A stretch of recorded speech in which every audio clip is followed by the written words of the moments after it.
Hello friends, today we will learn illusion. Illusion क्या होता है? एल्यूज़न का हिंदी मीनिंग होता है संकेत करना या इशारा देना।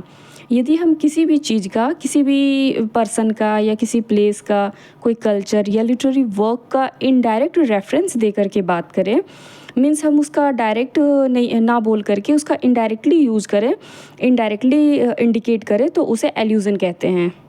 जैसे कोई आदमी बहुत ही सिर्फ सच्ची बोलता है, वो झूठ नहीं बोलता और वो बोलता है मैं तो झूठ बोलता ही नहीं हूँ, तो हम लोग उसे कहते हैं हाँ बड़ा ना ये हरिश्चंद्र बनने आया है, या फिर हाँ बड़ा ना ये हरिश्चंद्र है, ऐसे करके। तो हरिश्चंद्र किस चीज़ के लिए जाने जाते हैं? वो अपने सत्य के लिए जाने जाते हैं, वो सिर्फ सच ही बोलते थे, तो ये हम कहते हैं कि वो हरिश्चंद्र बना हुआ है। अच्छा, यदि कोई औरत होती है, वो बहुत शिकायत करती है या फिर किसी का कान भरती है, शिकायत करना, चुगली करना, तो हम ऐसे कहते हैं कि अच्छा वो तो अभी मंथरा बनी फिरती है, ऐसे मीन्स वो सिर्फ शिकायत ही करती। तो हम ये डायरेक्ट हम ये नहीं कहते कि वो शिकायत करती है, वो चुगली करती है, हम ये कहते हैं कि अब वो तो मंथरा बनी हुई है। वैसे यदि कोई बंदा बहुत ही जीनियस है, तो हम ऐसे कहते हैं he is an Einstein. Means ये हम नहीं कह रहे कि वो आइंस्टाइन है ऐसे, लेकिन हम कह रहे हैं he is an Einstein. Einstein का इनडायरेक्टली रेफरेंस दे रहे हैं कि वो आइंस्टाइन है, मीन्स वो जीनियस है। Let's see definition. An indirect reference to famous person, event, place, culture और लिटरेरी वर्क। किसी भी फेमस पर्सन का या फिर कोई इवेंट हो गया या कोई प्लेस ही हो गया, कल्चर और लिटरेरी वर्क का इनडायरेक्ट रेफरेंस दे करके बात करते हैं। जब इनडायरेक्टली वे में हम बताते हैं, इनडायरेक्टली वे में यूज करते हैं उस वर्ड का, तो उसे एल्यूजन कहते हैं। Let's see some example. He is a Romeo. अब रोमियो कौन है? शेक्सपियर के रोमियो एंड जूलियट का रोमियो, जो कि एक पैशनेट लवर था।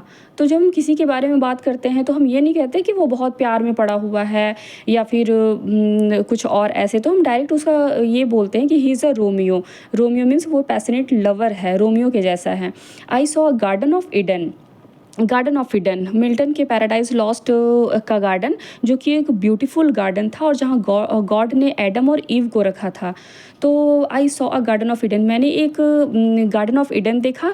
तो ऐसा नहीं कि मैंने गार्डन ऑफ ईडन ही देखा, मैं उसका एल्यूज़न कर रही हूँ, उसका संकेत दे रही हूँ कि मैंने यहाँ पे गार्डन ऑफ ईडन के जैसा एक गार्डन देखा, एक उतना ब्यूटीफुल मैंने गार्डन देखा।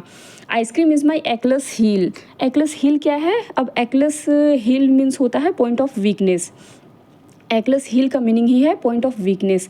तो एक्लस एक ट्रोजन वार का हीरो था, जिसका हील ही उसका पॉइंट ऑफ वीकनेस था, वीक पॉइंट था। उसके हील में उसकी माँ ने उसे एक नदी में डुबा करके उसे इतना स्ट्रांग बना दिया था फिजिकली और मेंटली कि उसे कोई मार ही नहीं सकता था।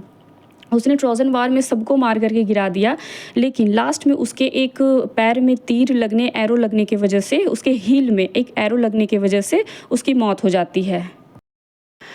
तो एक्लस का हील ही उसका वीक पॉइंट था। मीन्स उसके हील में इतने एरो लगने से वो मर गया था, तो उसका वीक पॉइंट वही हो गया था। तो इसके लिए यहाँ पे हम लोग सेंटेंस यूज करते हैं एक्लस हील, पॉइंट ऑफ वीकनेस ना बोल करके। तो ice cream is my point of weakness, ऐसे यदि हम बोलते तो वो सेंटेंस उतना अट्रैक्टिव नहीं लगता है, लेकिन जब हम ये एल्यूज़न का यूज करते हैं तो सेंटेंस बहुत ही अट्रैक्टिव हो जाता है, बहुत इफेक्टिव लगता है देखने में। I hope you understand it well. Thank you, bye.